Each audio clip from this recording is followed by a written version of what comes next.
Este programa hemos traído a distintos invitados, invitadas, para hablar sobre las ciencias. Otro de los objetivos, de los blancos políticos del gobierno libertario. Vemos en las redes sociales los ataques permanentes hacia todo lo que tiene que ver el conocimiento, el CONICET, sus instituciones, las universidades también. Y le hemos invitado a Darío Barriera, quien es un investigador, historiador, es investigador del CONICET, para que hablemos un rato sobre, de forma relajada y desordenada, como nos gusta a los periodistas y le gusta también a lo de las ciencias sociales, sobre ciencia un poco. Darío, ¿cómo estás? Muy bien, ¿cómo estás? Somos menos desordenados de lo que parecemos. Sí, ¿no? Me parece. Porque la ciencia requiere un orden. Y la idea de sistema científico te lo dice, y las ciencias sociales hacen parte de ese sistema científico, no solo nacional, sino internacional.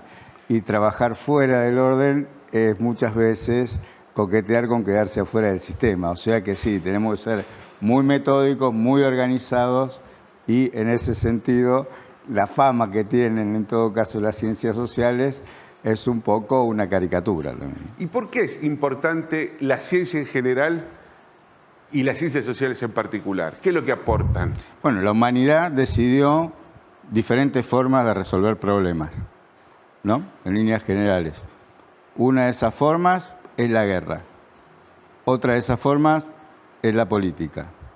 Otra forma es la ciencia. Es decir, la humanidad ha decidido diferentes caminos para abordar diferentes conflictos, diferentes carencias, diferentes tipos de problemas, y la ciencia es uno de ellos. Es decir, la idea de resolver las cosas a partir de un método que sea consensuado, validado por toda la sociedad y aceptado, tiene más de 2000 años. Ahora, la ciencia tal como la conocemos ahora, la ciencia moderna, nace siglo XIX, después del positivismo. Realmente al positivismo, que tanto se lo critica en todas las facultades y en todas las universidades y en todas las carreras, tiene una pésima imagen. Al positivismo le debemos la actual forma de la ciencia en general, y sobre todo le debemos el nacimiento de las ciencias sociales en particular. Ahora, las formas de resolver las cosas, la política, la guerra, son disputas de poder. Sí, la ciencia también. También. Claro, por eso se ataca un sistema científico. A ver, ¿cómo sería eso? Y un sistema científico nacional. Sí. No es eterno, es decir, no existe desde el fondo de los tiempos. Fue creado en determinado momento, Manuel Jusay, CONICET, el Consejo Nacional de Investigaciones Científicas y Técnicas. No existe esto en todos los países del mundo. Este es un país privilegiado en ese sentido porque tiene un sistema científico sólido, un sistema científico que no depende nada más que de la ciencia que se haga en las universidades, que es la mayoría, la mayor parte. La mayor parte de la ciencia se hace en las universidades. Pero tenía otras instituciones que fueron cayendo en desgracia y, bueno, entre aniquiladas y resignificadas, como la Agencia Nacional de Ciencia y Técnica, y el Consejo viene resistiendo muy bien, y es una institución que, bueno, tiene una cantidad de años respetable, ya que está por cumplir 70. Claro. Entonces, ese Consejo Nacional de Investigaciones Científicas y Técnicas fue adquiriendo diferentes formas a lo largo de la historia según los gobiernos, pero nunca se planteó su cierre, su desaparición. ¿Por qué? Porque es una parte estructural de cómo se organiza la ciencia en la Argentina. Y la ciencia en la Argentina, y las ciencias sociales en la Argentina en particular, ayudan a pensar problemas como el presente que tenemos. Entonces, no es absolutamente incoherente que el sistema científico sea atacado y que las ciencias sociales, que son las que te permiten salir de la dinámica del pica-pica de las redes, parar la pelota, pensar, analizar un poquito más detenidamente lo que está pasando, sean atacadas en particular. Vemos que, por ejemplo, de los eslóganes en contra de las ciencias sociales, agarrar un par de papers que tuvieron algún título potente, como hacemos los periodistas para que nos lean más, a veces ponemos potencia en los títulos, entonces se tomaron de eso para una campaña sistemática en contra de las ciencias sociales. Sí. Bueno, primero, ¿cuáles son las herramientas que tienen las ciencias sociales para enfrentar esto? Me gustaría que expliques con un poco más de profundidad qué es lo que le aporta a la sociedad a las ciencias sociales y, bueno, políticamente qué es lo que está pasando en el ámbito inmenso, supongo que es, de estas disciplinas. Bueno, vamos por partes, son tres. Son tres preguntas muy gruesas. La primera es muy importante porque cuando se dio toda la campaña en redes con el ataque bueno, en ciencias sociales hay uno que estudia el tema del ano de Batman y yo qué sé, nadie sabía de qué se trataba eso, tardó tiempo en surgir que era apenas una ponencia, un paper, etcétera, etcétera. Nadie dijo efectivamente cuál era el tema de estudio de esto y se cometió con eso lo que en ciencias sociales llamamos el error metonímico. Es decir, asignarle al todo la característica de una de las partes. Ahora, acá ni siquiera es la característica de una de las partes, es el efecto buscado en redes y obtenido por hablar de esa parte que es la producción de una ponencia, es decir, una cosa insignificante hasta en una evaluación, puede llegar a valer 0, eso no tiene importancia, cuando vos le asignás el resultado de la devastadora campaña que se hizo contra eso al todo, estás cometiendo un error que es básico, que es el error metonímico. Tomás una característica de la parte y se la asignás al todo. Es decir, las personas que hacen eso no pasarían un examen de epistemología 1 ni el primer cuatrimestre. Pero como no son estudiantes de epistemología, sino que son militantes de las redes, bueno, consiguen cosas y obtienen este tipo de victorias pírricas en Twitter, en Instagram, etc. Sí, pero se traducen en victorias políticas a veces después. A veces. ¿Por qué? Porque ese error metonímico, si nos ponemos a pensarlo, es decir, habla peor del que lo comete que de las ciencias sociales. En primer lugar, si nos dan tiempo para discutir, en realidad habla mal del que está leyendo. Segunda cosa, se fijan en la fijación, valga la redundancia de este caso, anal que tiene el que estudia estos temas, que a lo mejor está tratando de que se empiece a hablar sobre todas estas cuestiones en ciencias sociales, sin prurito y ya, pero nadie se fija en la misma fijación que tiene el presidente de la Nación, con el culo de los mandriles y todo lo demás. Entonces, digo, por allí en ciencias sociales también hay elementos de espejo y que posiblemente sean muy molestos para el poder político en este momento. ¿Crees que puede ser una amenaza, entre comillas, para determinado pensamiento? No, amenaza no. A ver, yo creo que la amenaza más grande para la militancia discursiva libertaria es su propio archivo. Creo que es un boomerang. Todo lo que hacen es un boomerang. Y que lo que hay que dejar es que vuelva el boomerang. Pero eso es una posición personal. Ahora, yo creo que las ciencias sociales... Es cuestión de que vuelva. Pero las ciencias sociales no son una amenaza. Al contrario, las ciencias sociales son de enorme ayuda para explicar, y esto me hace pasar a la segunda parte de tu pregunta, para explicar justamente cosas que de otra manera son inexplicables. A ti te encuentra cualquier persona en el extranjero y te dice, ¿cómo puede ser que ustedes hayan elegido esto? Entonces, la primera reacción es, bueno, lo que pasa es que este país es increíble, vos viste cómo es la Argentina, acá pasa cualquier cosa, pero la cosa no es así. Si uno empieza a recorrer lo que están produciendo los investigadores en ciencias sociales, de historia, de sociología, de filosofía, de literatura, en este momento, para tratar de exponer los argumentos por los cuales llegamos a esto, te vas a dar cuenta que la cuestión es mucho más compleja, que no es una cuestión económica solamente, que no fue solamente una mala o buena gestión de la pandemia. Si de la pandemia salieron casi todos los oficialismos fortalecidos, dicen, hacé la cuenta de verdad. No salieron. No. Entonces, empiezan a revelar, las ciencias sociales empiezan a revelar que muchas verdades instaladas mediáticamente no son tales.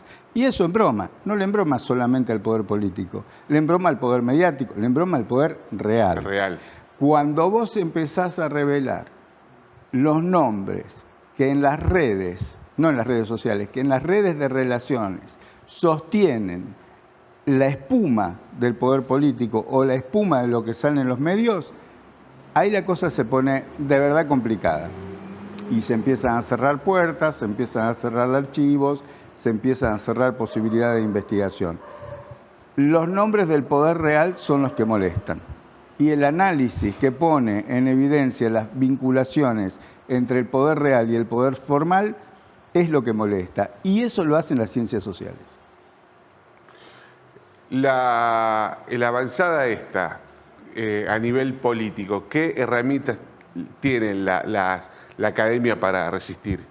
La academia tiene herramientas para resistir trabajando, para resistir continuando con los planes que tenemos. Lo que pasa es que la academia no tiene poder de decisión política. Es decir, nosotros podemos explicarle a los senadores y a los diputados por qué es importantísimo que se respete la ley de financiamiento de la ciencia, podemos salir a la calle a manifestarnos, podemos conseguir una adhesión que puede ir de escasa, mediana a multitudinaria, pero sin embargo la ley no se aplica. Y ahí tenés una ley de 2021, según la cual nosotros hoy tendríamos que estar aplicando un 0,35 del PBI, un 0,35 del PBI a financiar la ciencia pública y estatal en la Argentina, y estamos en la tercera parte. Estamos muy mal en ese plan. Y estamos viendo que no es un problema de presupuesto entonces tampoco, ni siquiera es causa del déficit esto. No, si son monedas, no cómo va a ser causa del déficit. No, digo, en este argumento de Milei de hay que defender el superávit fiscal, cero, bueno, no es una causa con el porcentaje del PBI que... No, pero así además... todo, ¿cuánto se logra en ciencias? Pero además eso es una ley, porque acá hay que explicar al público lo siguiente, eso es una ley para todo el sistema científico. Claro. No es para las ciencias sociales, no, es claro, para todo el sistema científico.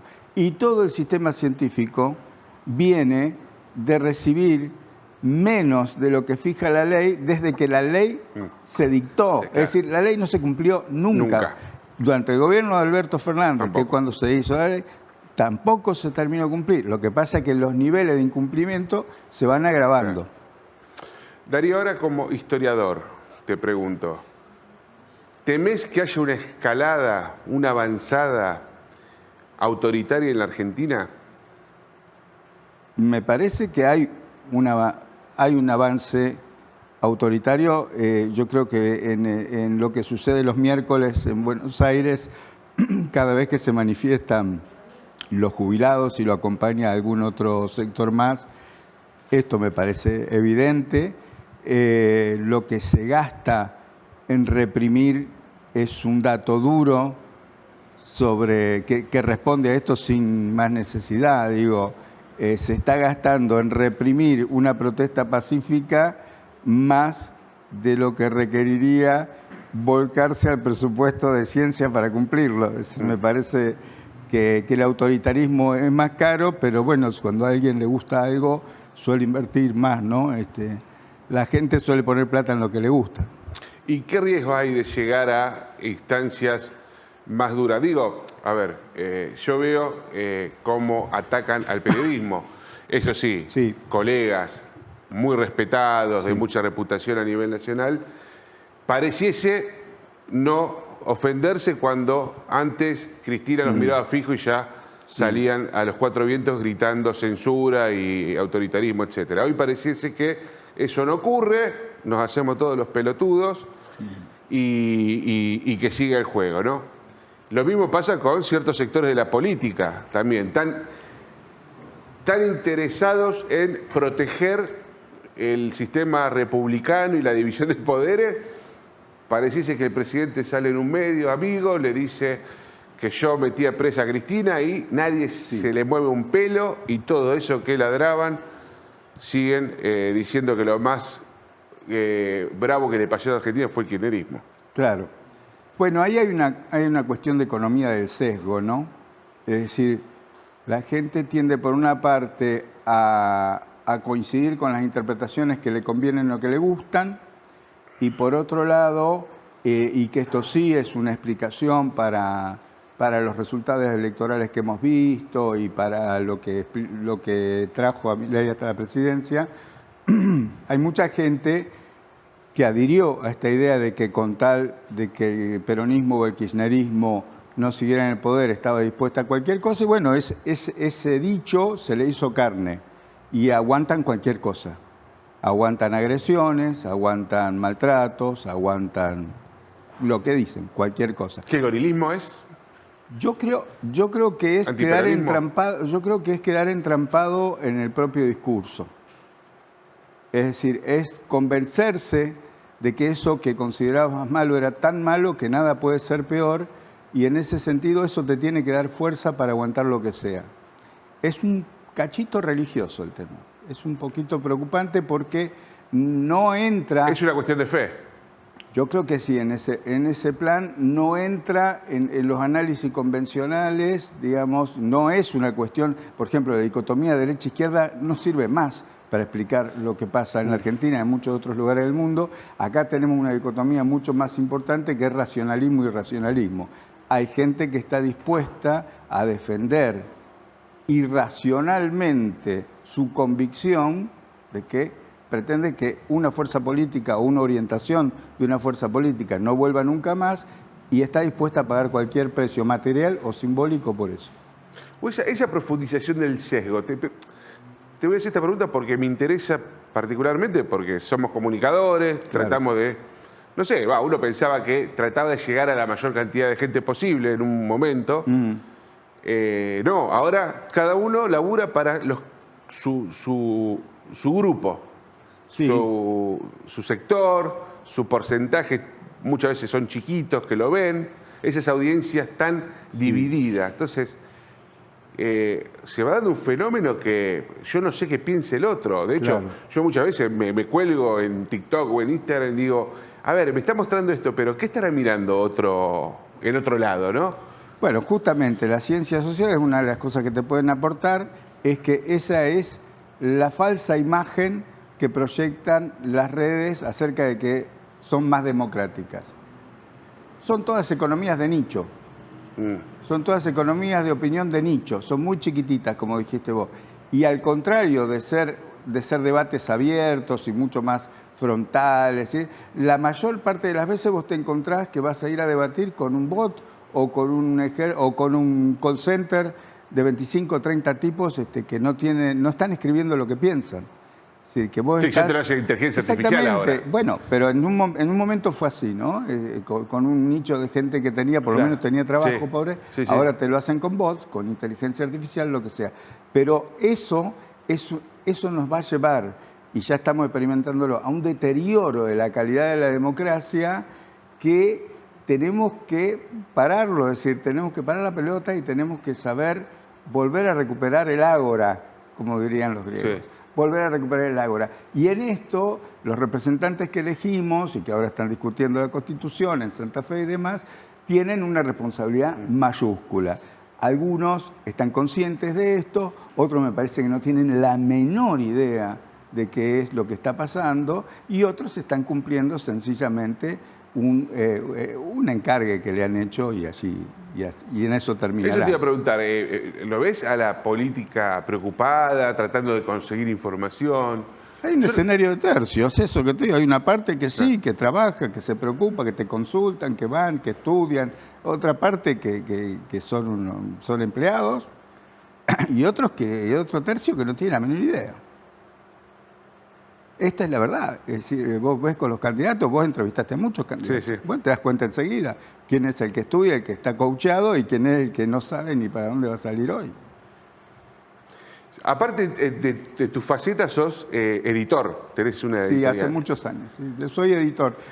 La tarea la comencé editando una revista especializada en historia y después se amplió a libros.